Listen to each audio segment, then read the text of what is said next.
ਨੂੰ ਆਇਆ ਤਕਰੀਬਨ 1 ਸਾਲ ਤੋਂ ਵੱਧ ਸਮਾਂ ਹੋ ਗਿਆ, ਜਿਸ ਦੇ ਦੌਰਾਨ ਚੱਲਦਿਆਂ ਪੂਰੀ ਦੁਨੀਆ ਦੇ ਵਿੱਚ ਲੱਖਾਂ ਲੋਕਾਂ ਦੀ ਮੌਤ ਹੋਈ ਤੇ ਬਹੁਤ ਸਾਰੇ ਲੋਕ ਜਿਹੜੇ ਪੋਜ਼ਿਟਿਵ ਆ ਰਹੇ ਤੇ ਬਹੁਤ ਸਾਰੇ ਲੋਕ ਜਿਹੜੇ ਇਲਾਜ ਅਧੀਨ ਚੱਲ ਰਹੇ ਆ। ਤੇ ਨਾਲ ਦੀ ਨਾਲ ਬੇਸ਼ੱਕ ਸਰਕਾਰਾਂ ਵੱਲੋਂ ਡਿਪਾਰਟਮੈਂਟ ਵੱਲੋਂ health department police department civil ਪ੍ਰਸ਼ਾਸਨ ਵੱਲੋਂ ਲੋਕਾਂ ਨੂੰ ਜਾਗਰੂਕ ਕੀਤਾ ਗਿਆ ਤੇ ਇਹ ਤੋਂ ਬਚਣ ਸੰਬੰਧੀ ਤਾਂ ਉਸ ਜਿਹੜੀ ਪਹਿਲੀ ਵੇਵ ਦੇ ਦੌਰਾਨ ਲੋਕ ਜਿਹੜੇ ਆ ਕਾਫੀ ਸਫਲ ਵੀ ਹੋਏ ਤੇ ਕਾਫੀ ਬਚਾਅ, ਪਰੰਤੂ ਇਸ ਦੀ ਦੂਸਰੀ ਵੇਵ ਆਉਣ ਦੇ ਨਾਲ ਜਿਹੜਾ ਲੋਕਾਂ ਦੀ ਗਿਣਤੀ ਆ ਪੋਜ਼ਿਟਿਵ ਆਉਣ ਦੀ ਗਿਣਤੀ ਆ ਤਕਰੀਬਨ ਸੈਂਕੜਿਆਂ ਦੇ ਵਿੱਚ ਜਾ ਰਹੀ ਹੈ ਤੇ ਮੌਤਾਂ ਦੀ ਗਿਣਤੀ ਵੀ ਜਿਹੜੀ ਵੱਧ ਰਹੀ ਹੈ। ਇਸ ਕੋਵਿਡ-19 ਤੋਂ ਬਚਣ ਸੰਬੰਧੀ ਜ਼ਿਲ੍ਹਾ ਹੁਸ਼ਿਆਰਪੁਰ ਦੇ ਡੀਐਮ ਮੈਡਮ ਅਪਨੀਤ ਰਿਆਤ, ਜ਼ਿਲ੍ਹਾ ਪੁਲਿਸ ਪ੍ਰਮੁੱਖ ਨਵਜੋਤ ਸਿੰਘ ਮਾਲ, ਡੀਐਚਓ ਡਾਕਟਰ ਲਖਵੀਰ ਸਿੰਘ ਤੇ ਸਮਾਜ ਦੀ ਪ੍ਰਤੀਨਿਧਤਾ ਕਰਨ ਵਾਲੇ ਅਵਿਨਾਸ਼ ਰਾਏ ਖੰਨਾ ਜੀ ਦੇ ਨਾਲ ਗੱਲਬਾਤ ਕੀਤੀ। ਕੀ ਕਿਹਾ ਉਹਨਾਂ ਨੇ ਸਰਕਾਰ ਵੱਲੋਂ ਕੀਤੇ ਜਾ ਰਹੇ ਉਪਰਾਲਿਆਂ ਦੇ, ਡਿਪਾਰਟਮੈਂਟ ਵੱਲੋਂ ਕੀਤੇ ਜਾ ਰਹੇ ਉਪਰਾਲਿਆਂ ਦੀ ਤੇ ਜਿਹੜੇ ਲੋਕ ਜਾਗਰੂਕ ਕਰਦੇ ਕੀ ਉਹਨਾਂ ਨੇ ਅਪੀਲ ਕੀਤੀ, ਆਓ ਦੇਖਦੇ ਹਾਂ। ਮੈਂ ਜ਼ਿਲ੍ਹਾ ਸਿਹਤ ਅਫਸਰ ਡਾਕਟਰ ਲਖਵੀਰ ਸਿੰਘ ਅੱਜ ਕਰੋਨਾ ਤੇ ਬਹੁਤ ਲੰਬਾ ਅਰਸਾ ਹੋ ਗਿਆ ਸਾਨੂੰ ਕੰਮ ਕਰਦਿਆਂ ਤੇ ਹੁਣ ਜਿਉਂ ਦੀ ਵੈਕਸੀਨੇਸ਼ਨ ਜਨਵਰੀ ਦੀ ਸਟਾਰਟ ਹੋਈ ਹੈ ਡਰਾਈਵ, ਉਹਦੇ ਵਿੱਚ ਵੀ ਸਭ ਤੋਂ ਅੱਗੇ ਹੋ ਕੇ ਕੰਮ ਕੀਤਾ। ਸੋ ਕਈ ਤਜਰਬੇ ਜਿਹੜੇ ਮੈਂ ਫੀਲ ਕੀਤੇ ਉਹ ਤੁਹਾਡੇ ਨਾਲ ਸ਼ੇਅਰ ਕਰਨਾ ਚਾਹੁੰਦਾ। ਉਹ ਇਹ ਆ ਕਿ ਜਿਹੜਾ ਕਰੋਨਾ ਦੀ 2020 'ਚ ਸਥਿਤੀ ਸੀਗੀ ਉਦੋਂ ਕੋਈ ਇੱਕਾ ਦੁੱਕਾ ਕੇਸ ਪੋਜ਼ਿਟਿਵ ਨਿਕਲਦਾ ਸੀ। ਅੱਜ ਇੱਕ ਮਹੀਨੇ 'ਚ 200 ਦੇ ਕਰੀਬ ਲਗਭਗ ਪੋਜ਼ਿਟਿਵ ਆ ਰਹੇ ਆ, ਜਿਹਦੇ 'ਚ ਯੂਕੇ ਸਟ੍ਰੇਨ ਸਭ ਤੋਂ ਜ਼ਿਆਦਾ ਪਾਈ ਜਾ ਰਹੀ ਆ, ਵਿਰੂਲੈਂਟ ਬਹੁਤ ਹੈ, ਯੰਗਸਟਰ ਨੂੰ ਵੀ ਫੜਦੀ ਆ ਉਹ, ਤੇ ਡੈਥ ਰੇਟ ਸਾਡੇ ਹੁਣ ਕਿੰਨਾ ਵੱਧ ਗਿਆ ਆ। ਇਹਨਾਂ ਹਾਲਾਤਾਂ 'ਚ ਸਾਡੀ ਇਹ ਖੁਸ਼ਕਿਸਮਤੀ ਹੈ ਵੀ ਸਾਡੇ ਕੋਲ ਵੈਕਸੀਨੇਸ਼ਨ ਆਈ ਹੈ, ਵੈਕਸੀਨ ਲਗਾਉਣੀ ਆ ਤੇ ਉਹਦੇ ਲਈ ਗਵਰਨਮੈਂਟ ਦੀਆਂ ਗਾਈਡਲਾਈਨਸ ਨੂੰ ਫੋਲੋ ਕਰਦੇ ਹੋਏ ਵੈਕਸੀਨ ਲਾਉਣੀ ਆ। ਨਾਲ ਦੇ ਨਾਲ ਮੈਂ ਇੱਕ ਮੈਸੇਜ ਦੇਣਾ ਚਾਹੁੰਦਾ ਵੀ ਜੇ ਜਿਉਂਦਿਆਂ ਗਾਈਡਲਾਈਨ ਜਾਂ ਜਿਉਂਦਿਆਂ ਪ੍ਰੋਟੋਕੋਲ ਫੋਲੋ ਕਰਾਂਗੇ ਤਾਂ ਸਾਡੇ ਫਿਊਨਰਲ ਤੇ ਨਹੀਂ ਕਿਸੇ ਨੂੰ ਉਹ ਫੋਲੋ ਕਰਨੀਆਂ ਪੈਣਗੀਆਂ।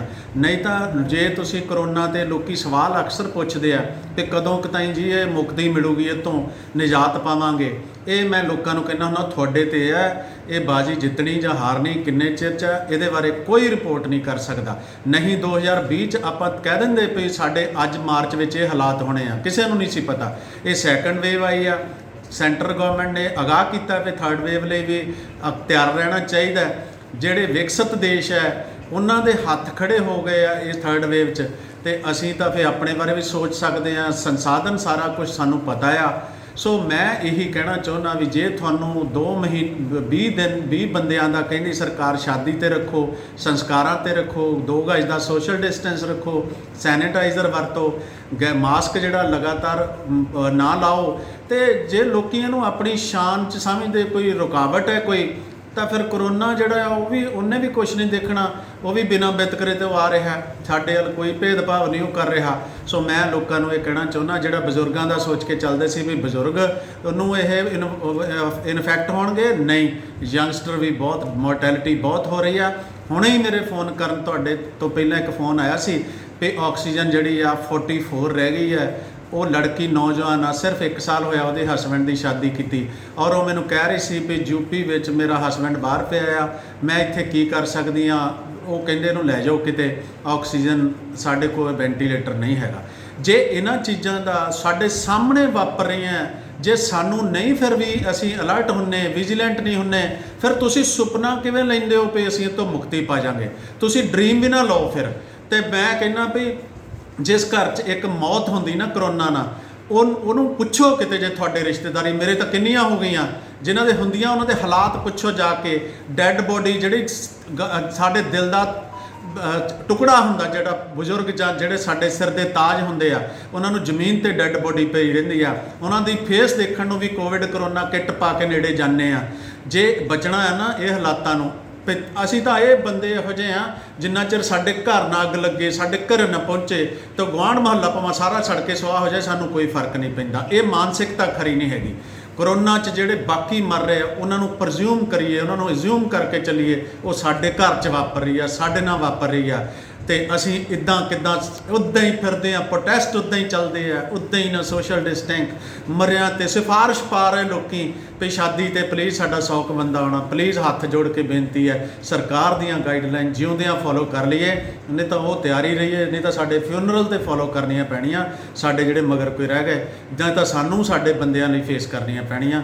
ਮੈਂ ਇਹੀ ਕਹਿਣਾ ਚਾਹੁੰਦਾ, ਪਲੀਜ਼ ਅਲਰਟ ਹੋ ਜਾਈਏ, ਰੁਕ ਜਾਈਏ, ਆਪਣੇ ਆਪ ਨੂੰ ਰੋਕ ਲਈਏ ਜੇ ਕਿਤੇ ਲਾਪਰਵਾਹੀ ਵਰਤ ਰਹੇ ਹਾਂ। ਧੰਨਵਾਦ।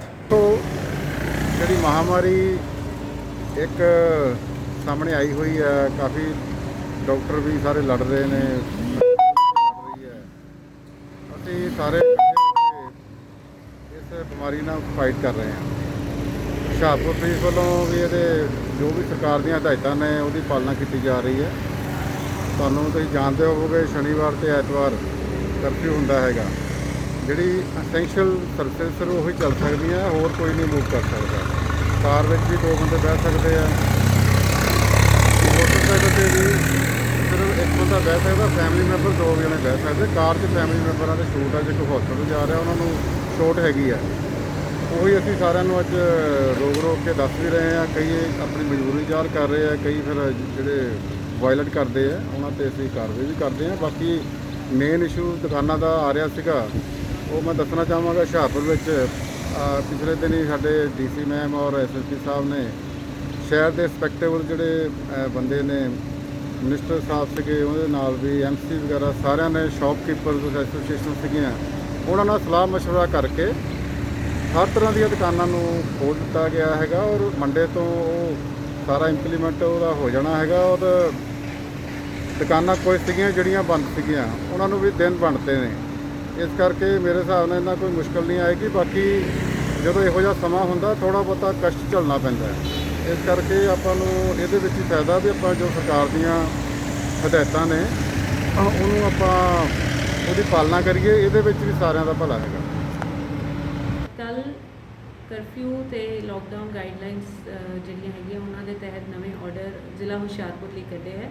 ਜਿਵੇਂ ਸਭ ਨੂੰ ਪਤਾ ਹੀ ਹੈ ਕਿ ਹੁਣ ਹਰ ਡਿਸਟ੍ਰਿਕਟ ਆਪਣੀਆਂ ਲੋਕਲ ਰਿਕੁਆਇਰਮੈਂਟਸ ਤੇ ਲੋਕਲ ਸਿਚੁਏਸ਼ਨ ਨੂੰ ਦੇਖਦੇ ਹੋਏ ਜਿਹੜੇ ਕਰਫਿਊ ਤੇ ਲੋਕਡਾਊਨ ਦੇ ਆਰਡਰਸ ਨੇ ਉਹ ਡਿਸਟ੍ਰਿਕਟ ਸਪੈਸੀਫਿਕ ਕੱਢ ਰਹੇ ਨੇ। ਇਸੇ ਤਰ੍ਹਾਂ ਹੁਸ਼ਿਆਰਪੁਰ ਦੇ ਵਿੱਚ ਵੀ ਅਸੀਂ ਇੱਕ ਦਿਨ ਪਹਿਲਾਂ ਮਾਨਯੋਗ ਮੰਤਰੀ ਸਾਹਿਬ, ਐਸਐਸਪੀ ਸਾਹਿਬ ਦੇ ਨਾਲ ਹੋਰ ਅਫਸਰ ਸਾਹਿਬਾਨ ਅਤੇ ਜਿਹੜੇ ਵੱਖ-ਵੱਖ ਟ੍ਰੇਡ ਯੂਨੀਅਨਸ ਨੇ, ਵੱਖ-ਵੱਖ ਐਸੋਸੀਏਸ਼ਨ ਜਿਵੇਂ ਵਪਾਰ ਮੰਡਲ ਹੈ ਜਾਂ ਹੋਰ ਅਦਾਰਿਆਂ ਦੇ ਜਿਹੜੇ ਨੁਮਾਇੰਦੇ ਹੈ, ਉਹਨਾਂ ਦੇ ਨਾਲ ਅਸੀਂ ਡਿਟੇਲ ਮੀਟਿੰਗ ਸ਼ਾਮ ਨੂੰ ਕੀਤੀ ਸੀ, ਜਿਸ ਦੇ ਵਿੱਚ ਉਹਨਾਂ ਦੇ ਸੁਝਾਅ ਵੀ ਲਏ ਗਏ। ਅਸੀਂ ਆਪਣੀਆਂ ਵੀ ਉਹਨਾਂ ਨੂੰ ਜੋ ਰਿਸਟ੍ਰਿਕਸ਼ਨਸ ਹੈਗੇ ਉਹਦੇ ਬਾਰੇ ਦੱਸਿਆ ਤੇ ਇੱਕ ਕੰਸੈਂਸਸ ਬਿਲਡ ਹੋਇਆ, ਜਿਹਦੇ ਬੇਸ ਤੇ ਜਿਹੜੇ ਇਹ ਆਰਡਰਸ ਹੈਗੇ ਆ ਜਿਹੜੇ ਕੱਲ ਰਿਲੀਜ਼ ਕੀਤੇ ਨੇ ਉਹ ਕੱਢੇ ਗਏ ਆ, ਜਿਹਦੇ ਤਹਿਤ ਅਸੀਂ ਹਰ ਰੋਜ਼ ਕੁਝ ਪਾਰਟਿਕੂਲਰ ਸ਼ਾਪਸ ਨੂੰ ਹੀ ਖੁੱਲ੍ਹਣ ਦੀ ਇਜਾਜ਼ਤ ਦਿੱਤੀ ਹੈ ਸਵੇਰੇ 11 ਤੋਂ 5।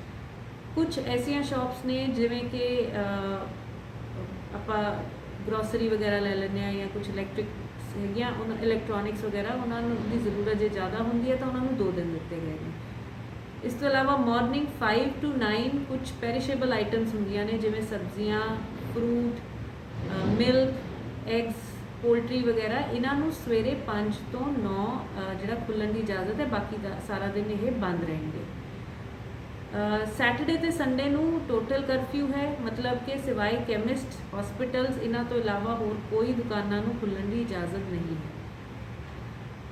ਇਹ ਸਾਰੇ ਜਿਹੜੇ ਆਰਡਰਸ ਹੈ ਇਹਦੇ ਬਾਰੇ ਹਰ ਇੱਕ ਦਾ ਆਪਣਾ ਵਿਚਾਰ ਹੋਏਗਾ। ਕਿਸੇ ਨੂੰ ਇਹ ਪਸੰਦ ਆਉਣਗੇ, ਕਿਸੇ ਨੂੰ ਇਹ ਨਹੀਂ ਆਉਣਗੇ, ਲੇਕਿਨ ਮੇਰੀ ਸਾਰੇ ਹੁਸ਼ਿਆਰਪੁਰ ਵਾਸੀਆਂ ਨੂੰ ਇਹੀ ਬੇਨਤੀ ਹੈ ਹੱਥ ਜੋੜ ਕੇ ਕਿ ਇਹ ਨਾਰਮਲ ਟਾਈਮਸ ਨਹੀਂ ਨੇ, ਇਹ ਐਕਸਟਰਾ ਆਰਡੀਨਰੀ ਟਾਈਮਸ ਚੱਲ ਰਹੇ ਨੇ। ਡੇਲੀ ਬਹੁਤ ਸਾਰੇ ਕੇਸਿਸ ਕੋਵਿਡ-19 ਦੇ ਆ ਰਹੇ ਹਨ, ਬਹੁਤ ਡੈਥਸ ਵੀ ਹੋ ਰਹੀਆਂ ਨੇ। ਹੁਣ ਤਾਂ ਸਾਡੇ ਕੋਲ ਦੂਸਰੇ ਜਿਹੜੇ ਸਟੇਟਸ ਤੋਂ ਵੀ ਪੇਸ਼ੈਂਟ ਆ ਰਹੇ ਨੇ ਜਿਨ੍ਹਾਂ ਨੂੰ ਅਸੀਂ ਟ੍ਰੀਟ ਕਰ ਰਹੇ ਹਾਂ, ਕਿਉਂਕਿ ਅਸੀਂ ਕਿਸੇ ਵੀ ਪੇਸ਼ੈਂਟ ਨੂੰ ਮਨਾ ਨਹੀਂ ਕਰ ਸਕਦੇ। ਅਜਿਹੇ ਹਾਲਾਤਾਂ ਵਿੱਚ ਇਹ ਬਹੁਤ ਜ਼ਰੂਰੀ ਹੈ ਕਿ ਸੜਕਾਂ ਦੇ ਉੱਤੇ, ਬਾਜ਼ਾਰਾਂ ਦੇ ਉੱਤੇ ਰਸ਼ ਨਾ ਪਵੇ, ਕਿਉਂਕਿ ਉਹਦੇ ਨਾਲ ਹੀ ਜਿਹੜਾ ਸਪਰੈਡ ਵਧੇਗਾ ਤੇ ਨਾਲੇ ਜ਼ਿਆਦਾ ਕੇਸਿਸ ਆਉਣਗੇ। ਇਸ ਲਈ ਇਹ ਟਾਈਮ ਇਹ ਸੋਚਣ ਦਾ ਨਹੀਂ ਹੈਗਾ ਕਿ ਮੇਰੀ ਦੁਕਾਨ ਨੂੰ ਇੱਕ ਦਿਨ ਖੁੱਲ੍ਹਣ ਦਾ ਵਕਤ ਮਿਲਿਆ ਜਾਂ ਮੈਨੂੰ ਘੱਟ ਘੰਟੇ ਮਿਲੇ ਜਾਂ ਕਿਸੇ ਫਲਾਣੇ ਦੀ ਦੁਕਾਨ ਨੂੰ 2 ਦਿਨ ਮਿਲੇ ਹਨ। ਇਹ ਵਕਤ ਇਹ ਦੇਖਣ ਦਾ ਹੈ ਕਿ ਕਿਵੇਂ ਅਸੀਂ ਘੱਟ ਤੋਂ ਘੱਟ ਜਿਹੜੀ ਹੈ ਰਸ਼ ਰੱਖੀਏ ਬਾਜ਼ਾਰਾਂ ਦੇ ਵਿੱਚ, ਗੈਰ ਜ਼ਰੂਰੀ ਕੰਮਾਂ ਲਈ ਆਵਾਜਾਈ ਬਿਲਕੁਲ ਬੰਦ ਕਰੀਏ, ਭੀੜ ਨਾ ਪਾਈਏ, ਭੀੜ ਵਾਲੀ ਜਗ੍ਹਾ 'ਤੇ ਨਾ ਜਾਈਏ, ਸਿਰਫ ਜੇ ਜ਼ਰੂਰੀ ਕੰਮ ਹੈ ਉਹਦੇ ਲਈ ਬਾਹਰ ਨਿਕਲੀਏ, ਉਹ ਕੰਮ ਕਰਕੇ ਸਿੱਧਾ ਆਪਣੇ ਘਰ ਨੂੰ ਆਈਏ ਤੇ ਫਿਰ ਘਰ 'ਚ ਬੈਠੀਏ। ਬਾਹਰ ਨਿਕਲਾਂਗੇ ਤਾਂ ਅਸੀਂ ਇਨਫੈਕਸ਼ਨ ਲੈ ਕੇ ਆਵਾਂਗੇ। ਸੋ ਇਹ ਮੇਰੀ ਬੇਨਤੀ ਹੈ ਸਾਰਿਆਂ ਨੂੰ ਕਿ ਪ੍ਰਸ਼ਾਸਨ ਦੇ ਨਾਲ ਕੋਆਪਰੇਟ ਕੀਤਾ ਜਾਵੇ ਇਹਨਾਂ ਜਿਹੜੇ ਗਾਈਡਲਾਈਨਸ, ਆਰਡਰਸ ਨੂੰ ਲਾਗੂ ਕਰਨ ਦੇ ਵਿੱਚ, ਤੇ ਆਉਣ ਵਾਲੇ ਸਮੇਂ ਦੇ ਵਿੱਚ ਜੇਕਰ ਇਹ ਅੱਛੀ ਤਰ੍ਹਾਂ ਅਸੀਂ ਲਾਗੂ ਕਰ ਪਾਉਂਦੇ ਹਾਂ ਇਹਨਾਂ ਆਰਡਰਸ ਨੂੰ, ਤਾਂ ਮੈਨੂੰ ਪੂਰਾ ਯਕੀਨ ਹੈ ਕਿ ਹੁਸ਼ਿਆਰਪੁਰ ਦੇ ਵਿੱਚ ਜਿਹੜੇ ਕੇਸਿਸ ਦੀ ਗਿਣਤੀ ਵੀ ਘਟੇਗੀ, ਜਿਹੜੀਆਂ ਅਸੀਂ ਦੇਖ ਰਹੇ ਦਿਨ ਬ ਦਿਨ ਡੈਥਸ ਹੋ ਰਹੀਆਂ ਉਹਨਾਂ ਦੀ ਗਿਣਤੀ ਵੀ ਘਟੇਗੀ ਤੇ ਆਪਣੇ ਆਪ ਹੀ ਜਿਹੜੀਆਂ ਰਿਸਟ੍ਰਿਕਸ਼ਨਸ ਹੈ ਹੌਲੀ ਹੌਲੀ ਕਰਕੇ ਚੱਕ ਦਿੱਤੀਆਂ ਜਾਣਗੀਆਂ। ਉਸ ਦਿਨ ਮੀਟਿੰਗ ਜਿਹੜੀ ਕੀਤੀ ਅਸੀਂ ਸਾਰੇ ਅਦਾਰਿਆਂ ਦੇ ਨਾਲ, ਉੱਥੇ ਵੀ ਸਭ ਨੇ ਬਹੁਤ ਅੱਛੀ ਪੋਜ਼ਿਟਿਵ ਸਪਿਰਿਟ ਦੇ ਨਾਲ ਇਹੀ ਗੱਲ ਸਾਹਮਣੇ ਲਿਆਂਦੀ ਹੈ ਕਿ ਜੇਕਰ ਜਾਨ ਬਚੀ ਰਹੀ ਤਾਂ ਸਾਰੀ ਉਮਰ ਹੈ ਕਮਾਈ ਕਰਨ ਲਈ ਵੀ, ਬਾਜ਼ਾਰ ਖੋਲ੍ਹਣ ਲਈ ਵੀ, ਦੁਕਾਨ ਖੋਲ੍ਹਣ ਲਈ ਵੀ। ਇਸ ਲਈ ਇਸ ਟਾਈਮ ਹੁਸ਼ਿਆਰਪੁਰ ਵਾਸੀਆਂ ਦੀ ਸਿਹਤ, ਉਹਨਾਂ ਦਾ ਵੈਲਬੀਇੰਗ ਸਾਡੇ ਲਈ ਸਭ ਤੋਂ ਜ਼ਿਆਦਾ ਜ਼ਰੂਰੀ ਹੈ ਤੇ ਜੋ ਫੈਸਲਾ ਲਿਆ ਗਿਆ ਹੈ ਇਸੇ ਨੂੰ ਧਿਆਨ ਦੇ ਵਿੱਚ ਰੱਖ ਕੇ ਲਿਆ ਗਿਆ ਹੈ। ਜੇਕਰ ਕੇਸਿਸ ਘਟੇ ਨਹੀਂ ਤਾਂ ਹੋ ਸਕਦਾ ਆਉਣ ਵਾਲੇ ਦਿਨਾਂ 'ਚ ਸਖਤੀ ਹੋਰ ਵਧੇਗੀ ਤੇ ਮੈਨੂੰ ਪੂਰਾ ਵਿਸ਼ਵਾਸ ਹੈ ਜਿਵੇਂ ਹੁਣ ਤੱਕ ਹੁਸ਼ਿਆਰਪੁਰ ਵਾਸੀਆਂ ਨੇ ਸਾਡਾ ਹਰ ਚੀਜ਼ 'ਚ ਸਾਥ ਦਿੱਤਾ ਹੈ, ਹੁਣ ਵੀ ਜੋ ਵੀ ਅਸੀਂ ਆਰਡਰਸ ਕਰਾਂਗੇ ਉਹਦੇ ਵਿੱਚ ਉਹ ਸਾਡਾ ਸਾਥ ਦੇਣਗੇ ਤੇ ਤਾਂ ਕਿ ਅਸੀਂ ਮਿਲ ਕੇ ਇਹ ਜਿਹੜੀ ਕੋਵਿਡ ਦੀ ਸੈਕਿੰਡ ਵੇਵ ਹੈ ਜੋ ਕਿ ਪਹਿਲੀ ਵੇਵ ਤੋਂ ਜ਼ਿਆਦਾ ਖਤਰਨਾਕ ਸਾਬਤ ਹੋ ਰਹੀ ਹੈ, ਅਸੀਂ ਇਹਦੇ ਤੇ ਕਾਬੂ ਪਾ ਸਕੀਏ। ਸਾਰੇ ਹੁਸ਼ਿਆਰਪੁਰ ਵਾਸੀਆਂ ਨੂੰ ਸਤਿ ਸ਼੍ਰੀ ਅਕਾਲ। ਅੱਜ ਅਸੀਂ ਫਿਰ ਇਕੱਠੇ ਹੋ ਰਹੇ ਹਾਂ ਤਕਰੀਬਨ 15 ਦਿਨਾਂ ਬਾਅਦ ਤੇ ਮੈਂ ਸਾਰੇ ਹੁਸ਼ਿਆਰਪੁਰ ਦੇ ਵਾਸੀਆਂ ਨੂੰ ਦੁਬਾਰਾ ਤੋਂ ਰਿਕੁਐਸਟ ਵੀ ਤੇ ਅਪੀਲ ਵੀ ਕਰਨੀ ਚਾਹ ਰਿਹਾ ਕਿ ਜਿੱਦਾਂ ਸਾਰਿਆਂ ਨੂੰ ਪਤਾ ਹੈ ਕਿ ਇਹ ਜਿਹੜੀ ਕਰੋਨਾ ਬਿਮਾਰੀ ਹੈ ਬਹੁਤ ਤੇਜ਼ੀ ਨਾਲ ਵੱਧ ਰਹੀ ਹੈ। ਜੇ ਅਸੀਂ ਆਪਣੇ ਹੁਸ਼ਿਆਰਪੁਰ ਜ਼ਿਲ੍ਹੇ ਦੇ ਸਟੈਟਸ ਵੇਖੀਏ ਤੇ ਪਿਛਲੇ ਮਹੀਨੇ ਡੇਢ ਤੋਂ ਔਨ ਐਨ ਐਵਰੇਜ ਤਕਰੀਬਨ 4-5 ਬੰਦੇ ਸਾਡੇ ਮਰ ਰਹੇ ਨੇ। ਇਸੇ ਤਰੀਕੇ ਨਾਲ ਬਹੁਤ ਵੱਡੀ ਤਾਦਾਦ ਦੇ ਵਿੱਚ ਪੋਜ਼ਿਟਿਵ ਆ ਰਹੇ ਨੇ। ਅਸੀਂ ਲੋਕਾਂ ਨਾਲ ਬਹੁਤ ਸਾਰੀਆਂ ਮੀਟਿੰਗਸ ਕੀਤੀਆਂ ਨੇ, ਲੋਕਾਂ ਨੂੰ ਹਰ ਪਲੇਟਫਾਰਮ ਰਾਹੀਂ, ਪ੍ਰੈਸ ਦੇ ਥਰੂ, ਸੋਸ਼ਲ ਮੀਡੀਆ ਦੇ ਥਰੂ ਅਸੀਂ ਅਪੀਲ ਵੀ ਕੀਤੀ ਹੈ। ਲੋਕਾਂ ਦੇ ਵਿੱਚ ਜਾ ਕੇ ਜਦੋਂ ਅਸੀਂ ਨਾਕੇ ਲਾਏ ਹੁੰਦੇ ਉੱਥੇ ਵੀ 10-10, 20-20 ਸੱਜਣਾਂ ਨੂੰ ਰੋਕ ਕੇ ਵੀ ਇਹ ਗੱਲ ਸਮਝਾਈ ਹੈ ਕਿ ਹੁਣ ਸਮਾਂ ਨਹੀਂ ਹੈ ਕਿ ਅਸੀਂ ਘਰੋਂ ਬਾਹਰ ਬੇਮਤਲਬ ਤੋਂ ਨਿਕਲੀਏ। ਲਾਕਡਾਊਨ ਲੱਗਿਆ ਹੋਇਆ ਹੈ, ਕਰਫਿਊ ਲੱਗਿਆ ਹੋਇਆ ਹੈ, ਸਾਰੇ ਵੀਰ ਮੰਨਦੇ ਵੀ ਨੇ ਬਟ ਕੁਝ ਐਸੋਸੀਏਸ਼ਨ, ਸ਼ਾਪਕੀਪਰਸ ਵਗੈਰਾ ਦੇ ਵਿੱਚ ਅਸੀਂ ਵੇਖਿਆ ਸੀ ਕਿ ਰਿਜ਼ੈਂਟਮੈਂਟ ਸੀ। ਉਹ ਕਹਿੰਦੇ ਸੀਗੇ ਜੇ 60-70% ਸ਼ਾਪਸ ਖੁੱਲ੍ਹ ਗਈਆਂ ਤਾਂ ਸਾਨੂੰ ਕਿਉਂ ਨਹੀਂ, ਸਾਡਾ ਵੀ ਰਾਈਟ ਬਣਦਾ, ਸਾਨੂੰ ਵੀ ਇਹ ਖੋਲ੍ਹਣ ਦੀ ਇਜਾਜ਼ਤ ਦਿੱਤੀ ਜਾਵੇ। ਪਰਸੋਂ ਇੱਥੋਂ ਦੇ ਲੋਕਲ ਮਿਨਿਸਟਰ ਸ਼ਾਮ ਸੁੰਦਰ ਜੀ, ਡੀਸੀ ਮੈਮ ਤੇ ਮੈਂ ਅਸੀਂ ਸਾਰਿਆਂ ਨਾਲ ਸਾਰੇ ਮਾਰਕੀਟ ਐਸੋਸੀਏਸ਼ਨਸ ਦੇ ਪ੍ਰਧਾਨਾਂ ਨੂੰ ਬੁਲਾ ਕੇ ਅਸੀਂ ਮੀਟਿੰਗ ਕੀਤੀ ਸੀਗੀ। ਮੀਟਿੰਗ ਦੇ ਵਿੱਚ ਫਿਰ ਉਹਨਾਂ ਦਾ ਫੀਡਬੈਕ ਲਿਆ ਸੀ। ਫੀਡਬੈਕ ਲੈ ਕੇ ਅਸੀਂ ਉੱਤੇ ਸਰਕਾਰ ਨੂੰ ਭੇਜ ਦਿੱਤਾ ਸੀ। ਹੁਣ ਇਹ ਫੈਸਲਾ ਲਿਆ ਗਿਆ ਹੈ ਕਿ ਸਾਰੇ ਵਰਗਾਂ ਨੂੰ ਇੱਕ ਦਿਨ ਘੱਟ ਤੋਂ ਘੱਟ ਅਸੀਂ ਇਜਾਜ਼ਤ ਦੇਵਾਂਗੇ ਖੋਲ੍ਹਣ ਲਈ, ਇੱਕ ਸਪੈਸੀਫਿਕ ਟਾਈਮ ਲਈ। ਜਿੱਥੇ ਇਹਨਾਂ ਦੀ ਅਪੀਲ ਜਾਂ ਇਹਨਾਂ ਨੇ ਜੋ ਰਿਕੁਐਸਟ ਕੀਤੀ ਸੀ ਸ਼ਹਿਰ ਦੇ ਵਾਸੀਆਂ ਨੇ, ਉਹ ਸੁਣੀ ਗਈ ਹੈ, ਮੰਨੀ ਗਈ ਹੈ। ਇੱਥੇ ਨਾਲ ਹੀ ਮੈਂ ਉਹਨਾਂ ਨੂੰ ਦੁਬਾਰਾ ਤੋਂ ਇਹ ਅਪੀਲ ਕਰਨਾ ਚਾਹੁੰਦਾ ਕਿ ਉਹਨਾਂ ਦੀ ਬਹੁਤ ਵੱਡੀ ਡਿਊਟੀ ਬਣਦੀ ਹੈ। ਜੇ ਉਹਨਾਂ ਸ਼ਾਪ ਖੋਲ੍ਹਣੀ ਹੈ ਤੇ ਉਸ ਗੱਲ ਦਾ ਉਹ ਖਿਆਲ ਜ਼ਰੂਰ ਰੱਖਣ ਕਿ ਉੱਥੇ ਸੋਸ਼ਲ ਡਿਸਟੈਂਸ ਮੇਨਟੇਨ ਹੋਵੇ, ਉੱਥੇ ਮਾਸਕਸ ਪਾਏ ਜਾਣ, ਉੱਥੇ ਜਿਹੜੇ ਹੈਂਡ ਸੈਨੀਟਾਈਜ਼ਰਸ ਆ ਉਹ ਯੂਜ਼ ਕੀਤੇ ਜਾਣ। ਸਾਨੂੰ ਹਜੇ ਇਸ ਗੱਲ ਨੂੰ ਆਪਣੇ ਆਪ ਦੇ ਵਿੱਚ ਸਮਝਣ ਦੀ ਲੋੜ ਹੈ ਕਿ ਇਹ ਜਿਹੜੀ ਬਿਮਾਰੀ ਬਹੁਤ ਜ਼ਿਆਦਾ ਡੇਂਜਰਸ ਹੈ। ਜਿਸ ਦੇ ਘਰ ਵਿੱਚ ਜਾਂਦੀ ਹੈ, ਜਿਸ ਦਾ ਜੀ ਕੋਈ ਵਿਚਾਰਾ ਮਰਦਾ ਜਾਂ ਪੂਰਾ ਹੁੰਦਾ, ਉਹਨੂੰ ਪੁੱਛ ਕੇ ਵੇਖੋ ਕੀ ਹਾਲ ਹੁੰਦਾ। ਸਾਰਿਆਂ ਨੂੰ ਮੈਂ ਦੁਬਾਰਾ ਤੋਂ ਅਪੀਲ ਕਰਦਾ, ਸੈਟਰਡੇ ਸੰਡੇ ਜਿਹੜਾ ਕਰਫਿਊ ਹੈ ਇਹਦੇ 'ਤੇ ਬਿਲਕੁਲ ਘਰੋਂ ਬਾਹਰ ਨਾ ਨਿਕਲਣ। ਬਾਕੀ ਜਿਹੜੇ 5 ਦਿਨ ਹੈ ਉਹਨਾਂ ਦੇ ਵਿੱਚ ਡੀਸੀ ਸਾਹਿਬ ਦੇ ਆਰਡਰਸ ਅਸੀਂ ਤੁਹਾਡੇ ਨਾਲ ਸਾਰਿਆਂ ਨਾਲ ਪਹਿਲਾਂ ਵੀ ਸ਼ੇਅਰ ਕਰ ਚੁੱਕੇ ਹਾਂ। ਇੱਕ ਦਿਨ ਅਸੀਂ ਆਲਮੋਸਟ ਹਰ ਵਰਗ ਨੂੰ, ਹਰ ਟਾਈਪ ਦੇ ਦੁਕਾਨਦਾਰ ਨੂੰ ਅਲਾਉ ਕੀਤਾ ਹੋਇਆ। ਸਪੈਸੀਫਿਕ ਟਾਈਮ ਉਹਦੇ ਵਿੱਚ ਅਸੀਂ ਦੱਸਿਆ ਕਿ ਇਸ ਟਾਈਮ ਤੋਂ ਇਸ ਟਾਈਮ ਤੱਕ ਉਹ ਦੁਕਾਨਾਂ ਆਪਣੀਆਂ ਖੋਲ੍ਹ ਸਕਦੇ ਨੇ। ਉਸੇ ਟਾਈਮ ਹੀ ਆਪਣੀਆਂ ਦੁਕਾਨਾਂ ਖੋਲ੍ਹਣ, ਟਾਈਮ ਸਿਰ ਘਰ ਜਾਣ। ਇਸ ਦੇ ਨਾਲ ਨਾਲ ਮੈਂ ਇੱਕ ਜਿਹੜੀ ਬੇਨਤੀ ਕਰਨਾ ਚਾਹੁੰਦਾ, ਮੈਂ ਜਿਹੜਾ ਆਪਣਾ ਯੂਥ ਹੈ, ਜਿਹੜੇ ਆਪਣੇ ਖਾਸ ਕਰਕੇ ਸਕੂਲ ਦੇ ਬੱਚੇ ਨੇ, ਉਹਨਾਂ ਨੂੰ ਮੈਂ ਅਪੀਲ ਕਰਨਾ ਚਾਹੁੰਦਾ। ਮੈਂ ਇੱਕ ਚਿੱਠੀ ਵੀ ਲਿਖੀ ਹੈ ਆਪਣੇ ਹੁਸ਼ਿਆਰਪੁਰ ਜ਼ਿਲ੍ਹੇ ਦੇ ਸਾਰੇ ਸਕੂਲਸ ਨੂੰ, ਜਿੱਥੇ ਉਹਨਾਂ ਦੀਆਂ ਆਨਲਾਈਨ ਕਲਾਸ ਚੱਲਦੀਆਂ ਨੇ। ਉੱਥੇ ਮੈਂ ਪ੍ਰਿੰਸੀਪਲਸ ਨੂੰ ਇਹ ਰਿਕੁਐਸਟ ਕੀਤੀ ਕਿ ਆਨਲਾਈਨ ਕਲਾਸਿਸ ਦੇ ਵਿੱਚ ਵੀ ਬੱਚਿਆਂ ਨੂੰ ਜ਼ਰੂਰ ਇਹ ਗਾਈਡ ਕਰਨ ਕਿ ਬੇਮਤਲਬ ਤੋਂ ਬਾਹਰ ਨਾ ਨਿਕਲਣ, ਕਿਉਂਕਿ ਸਾਡਾ ਨਹੀਂ ਦਿਲ ਕਰਦਾ ਕਿ ਕਿਸੇ +2 ਦੇ ਬੱਚੇ ਨੂੰ ਅਸੀਂ ਉਹਦੇ ਖਿਲਾਫ ਕੋਈ ਪਰਚਾ ਰਜਿਸਟਰ ਕਰੀਏ ਤੇ ਉਹਦੀ ਜ਼ਿੰਦਗੀ ਖਤਮ ਹੋ ਜਾਵੇ। ਅਸੀਂ ਰੋਕਦੇ ਹਾਂ, ਜਿਹੜੇ ਬਾਹਰ ਬੱਚੇ ਆਉਂਦੇ ਆ ਉਹਨਾਂ ਨੂੰ ਸਮਝਾ ਕੇ ਵਾਪਸ ਭੇਜ ਦਿੰਦੇ ਹਾਂ, ਬਟ ਇਹ ਸਕੂਲ 'ਚ ਵੀ ਜ਼ਿੰਮੇਵਾਰੀ ਜ਼ਰੂਰ ਨਾਲ ਲੈਣ। ਇਸੇ ਤਰੀਕੇ ਨਾਲ ਅਸੀਂ ਪੰਚਾਇਤ ਵਾਲਿਆਂ ਨਾਲ ਵੀ, ਲੋਕਲ ਐਮਸੀ ਸਾਰਿਆਂ ਨਾਲ ਮੀਟਿੰਗਸ ਕੀਤੀਆਂ। ਇਹ ਪੰਚਾਇਤਾਂ ਦਾ ਤੇ ਸਾਡੇ ਮਿਊਨਿਸਪਲ ਕਮਿਸ਼ਨਰਸ ਦਾ ਵੀ ਇਹ ਡਿਊਟੀ ਬਣਦੀ ਹੈ ਕਿ ਆਪਣੇ ਮਹੱਲਿਆਂ ਦੇ ਵਿੱਚ, ਆਪਣੇ ਪਿੰਡਾਂ ਦੇ ਵਿੱਚ ਸਾਰਿਆਂ ਨੂੰ ਇਹ ਗੱਲਾਂ ਸਮਝਾਉਣ ਤੇ ਜੇ ਇਹਦੀ ਵਾਇਓਲੇਸ਼ਨ ਕਰਦੇ ਤੇ ਫਿਰ ਖੁਦ ਉਸ ਦੇ ਖਿਲਾਫ ਝੰਡਾ ਖੜਾ ਕਰਨ। ਇਹਨਾਂ ਕੁਛ ਹੀ ਮੈਂ ਕਹਿ ਕੇ ਪਰਮਾਤਮਾ ਦੇ ਅੱਗੇ ਅਰਦਾਸ ਕਰਦਾ ਕਿ ਹੁਸ਼ਿਆਰਪੁਰ ਜ਼ਿਲ੍ਹਾ ਕੀ ਸਾਰਾ ਪੰਜਾਬ ਹੀ ਅਸੀਂ ਇਸ ਮਹਾਂਮਾਰੀ ਤੋਂ ਛੇਤੀ ਨਿਕਲੀਏ। नमस्कार, मैं Avinash Rai Khanna, national vice chairman Red Cross Society आपके साथ रूबरू हुआ हूँ। इस कोविड की महामारी में हम सबको जो सरकार द्वारा दी गई गाइडलाइंस है उसके मुताबिक अपने आप चलना पड़ेगा। मास्क पहनना पड़ेगा, 2 गज की दूरी बनाए रखनी पड़ेगी, बार बार हाथ धोने पड़ेंगे। और जो सरकार गाइडलाइंस इशू करती है लॉकडाउन की, कर्फ्यू की, उन सबको भी हमें मानना पड़ेगा। अगर हम नहीं मानते, हम अपना नुकसान करते हैं, परिवार का करते हैं और समाज का करते हैं। इसके कारण कोरोना फैलेगा।